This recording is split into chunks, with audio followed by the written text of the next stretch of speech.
Good evening and thank you for joining us for KREM 2 News 10 at 10, where we give you more news in less time. Let's get started. A Spokane couple will receive a six-figure settlement from the city years after a Spokane police officer crashed into their car, causing serious injuries. That settlement was just approved by council members tonight, as KREM 2's Kyle Simchuk reports.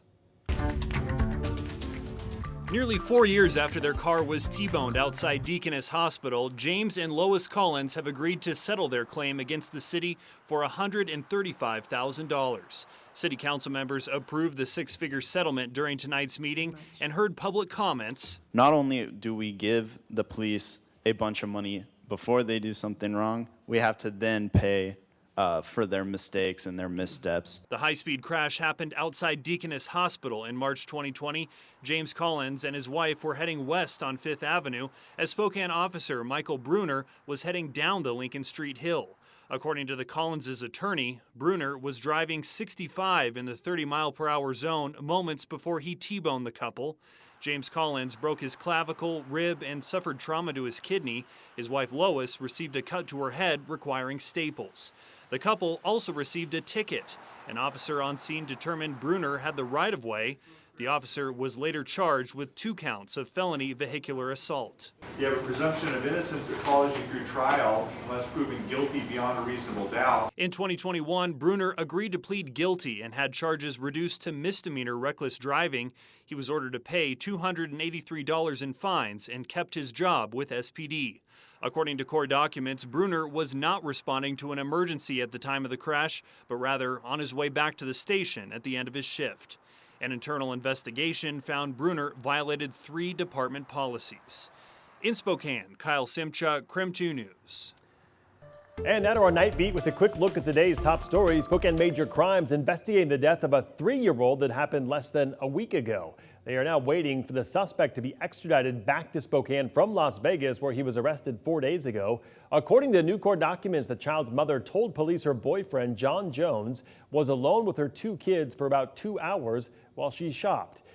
He left when she came home, but then she noticed the 3-year-old was cold to the touch and she called for help. Spokane Fire arrived at the home and pronounced the 3-year-old dead. Las Vegas police arrested Jones at a traffic stop the next day. Court documents show that he will be charged with second-degree murder. Tonight we have new information about a shooting in Airway Heights that killed 1 person. According to law enforcement, the suspect, Divine Bullard, told investigators it all started at a nearby park when he got into a dispute with some kids. Then when neighbors went to Bullard's afterwards to talk about the confrontation, he made a move like he was going to pull a gun from his waistband, according to court documents. That's when one neighbor said someone pepper sprayed Bullard and he started shooting. Well, he now faces assault charges, and the search warrant shows investigators are also looking into this as a potential murder. Meantime, the Cooney County coroner released its report regarding the death of a Spirit Lake woman back in November, ruling it a homicide. S.A. Floyd was found in her apartment after a police officer shot at her. According to the sheriff's office investigation released last December, 2 Spirit Lake officers were called to the home for an apparent mental health crisis. The sheriff's office says when police got there, they announced their presence. Then they say a shooting happened. Deputies then say they left to obtain a search warrant, and when they came back, they found the woman dead with a gun near her body.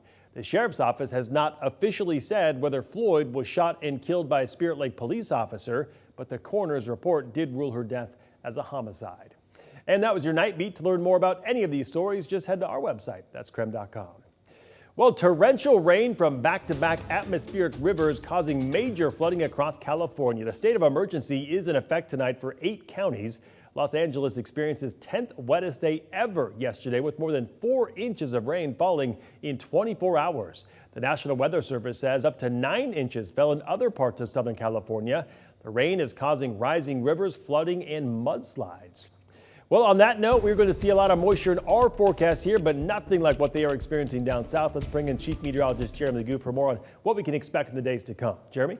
Thankfully, Mark, shifting the overall weather pattern kind of pushes a lot of that moisture away from us, so we don't quite get what they saw, not even close for that matter. Right now, temperatures sit at 38, and yep, we knew it. Fog was going to form, and it has formed. Visibility down to about a half a mile in Airway Heights. But depending on where you are, it isn't quite as bad as it has been. Now, as we move through the night, expect a little more fog to form. Basically, skies are kind of clearing overhead, and what that does for us is gives us the opportunity to watch more fog form. Still a few scattered showers, and those will kind of depart overnight. Tomorrow morning, it would be clear, but it's going to be a little bit foggier, a low-hanging stratus cloud. Then we wind up seeing a little bit of sunshine in the afternoon. I've got faith in it, but enjoy it, because by Wednesday, scattered showers are back in the forecast, and that should take us into Thursday as well. So overall, it looks like we have a chance of sun. Now, when I put the sun on the 7-day in the next few days, it doesn't mean it's a guarantee. It means more it's going to be cloudy. You might catch a couple breaks in those clouds. All right, Jeremy, thank you very much. We'll check back in with you later in the broadcast. Well, burst pipes during last month's cold snap forced the Post Falls and Athl libraries to close, and now they'll remain closed for several months. The burst pipes caused extensive damage, including to all of their books and computers. The library network director estimates repairs could cost more than $1 million. In the meantime, the libraries plan to create programs for students and kids to enjoy at other library locations.